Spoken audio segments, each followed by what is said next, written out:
And our Managing Director, Hybrid Feeds, Leye Alayonde, joins us now. Thank you for joining us, Mr. Alayonde.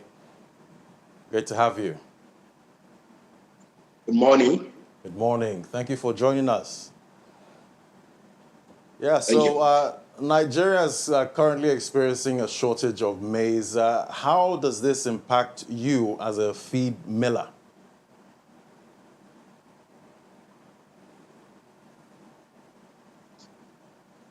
Thank you. The problem with maize started in the year 19. This is not unconnected to some of the factors that occurred in the year 2019. These are one, demand and supply. The supply, there is a wide supply gap between the demand. In 2019, about 8 million tons of maize was produced. And this left a huge deficit of up to 4 million tons from what we are demanding as feed millers. The recent flooding that occurred in some parts of the north, Niger and part of Zamfara, also led to the insufficient supply.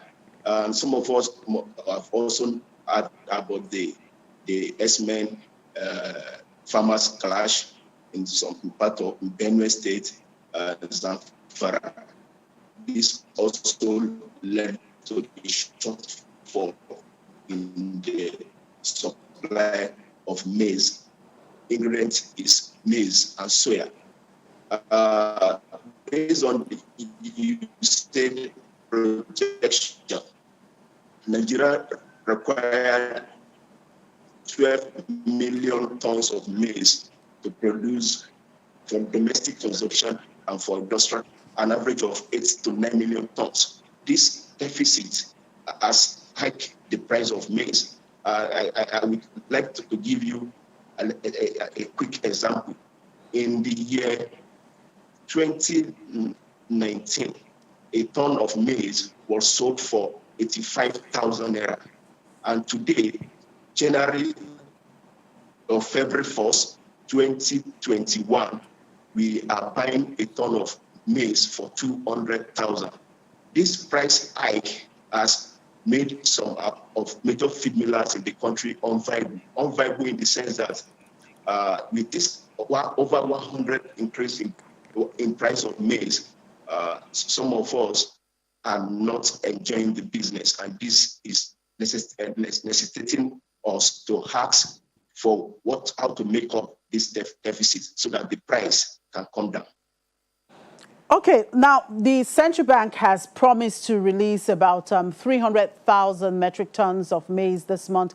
Is this a cheering news for you? How will this impact you as a miller? Yeah, it is, but it is a mixed feeling with both cheering and a sad one, because 300,000 is just a flash in the pan. It's just a drop in the ocean. Basically, as mentioned, our consumption is over 7 million tons, and they are just giving us 300,000 tons. That is basically the total feed, the total maize consumption for the feed mills in just 1 month. It can only just be a flash in the pan, and that will not go help us in any way. Okay, so Nigeria is the largest producer of maize in Africa, yet Nigeria depends on importation of maize to meet its needs. The volume of maize imported was about half of the annual maize of 400,000 metric tons. And this is despite the Anchor Borrowers Program and all the other interventions aimed at supporting farmers. Where then is the output from these?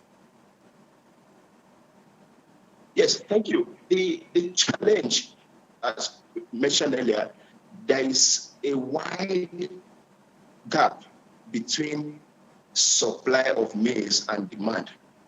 Nigeria is known to be the second producers of maize in Africa. But the truth of the matter is that for domestic consumption and for industrial consumption, the demand is so wide that what Nigeria is supplying cannot and has never met our demand. And this is the reason why sometimes we have this deficit. And as you know, in the law of economics, once the demand is higher than supply, the price will spike. And this is exactly what we are experiencing now. Now, maize is on the list of products that won't have access to forests. However, I know that stakeholders like you had kicked against it and have continued to kick against it, considering, now considering the scarcity of foreign exchange. Don't you think that perhaps continuous importation of this commodity will put pressure or more pressure on the FX market? Is there no way that farmers can actually improve their productivity in this, particularly for you feed millers? How do you support farmers? Maybe backward integration to also help in more production of this commodity. Thank you. We Nigerian feed millers are patriotic, and we believe in Nigeria. We believe in the maxim of our President Buhari that says we should produce what we eat and eat what we produce.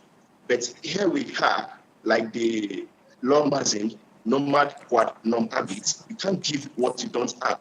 Let me put it on record and let me put it straight. We are not advocating for perpetual importation of maize. We are hoping by 2022 there will be a bet. Now there is shortfall, and there is need to mitigate this shortfall by importing to meet up with the shortfall. And once these shortfall are met, I tell you, we the feed millers will definitely stick to what Nigeria produces. And the only way this can be done is to meet up with our national requirements. And I can tell you, we believe in local products. We have believe that whatever Nigeria produces, we Nigeria feed millers, that is what we are going to be using. But for now, I said, between what Nigeria produced in 2020, about 8 million tons, our requirement is 12 million tons. There is a deficit of 4 million, and it must be met somewhere. Let me give you an example. Aramco is the national feed producer in Saudi Arabia. Once they discover there is a shortfall of maize for the year, they import from South America to meet up with the shortfall. The poultry industry in the government so tonnage of maize. And once the government knows that there isn't enough maize to meet up their demand, they also import to make up for the shortfall. This is what we are advocating for. I tell you, by the year 2022, 23 down the line, we believe in Nigerian products, and I can tell you this is what Nigerian maize is, what the feed millers will be using. But for now, there is a crisis imminent, and the only to import to mitigate this shutting down, the medium-scale farmer, the small-scale farmers are no longer viable. There is no way you can run a business with over, when you are losing 30% of your investment, that business is no longer viable, and this will drive a lot of people into unemployment. Let me also say here, the industry is employing over 20 million people. And allowing such industry to run into this crisis because of maize scarcity is not a good omen. Okay, but the central bank plans to support the commodity exchange with 50 billion naira seed money. What would this mean for your sector?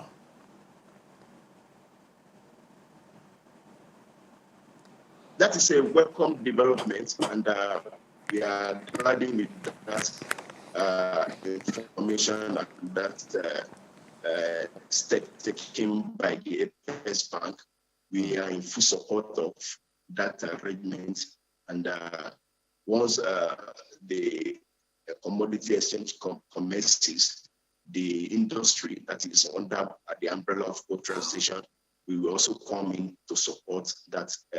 And to have that, we'll be able to make all these grains available. Not only maize, we are talking of maize, we are talking of soya, we are talking of sorghum. Once this commodity exchange picks up, our association will gladly work with that association, with that exchange, so that it can succeed. And I believe that it will succeed with our support and farmer support. All right, thank you very much, Mr. Loyonde, for sharing your thoughts there. We appreciate your time.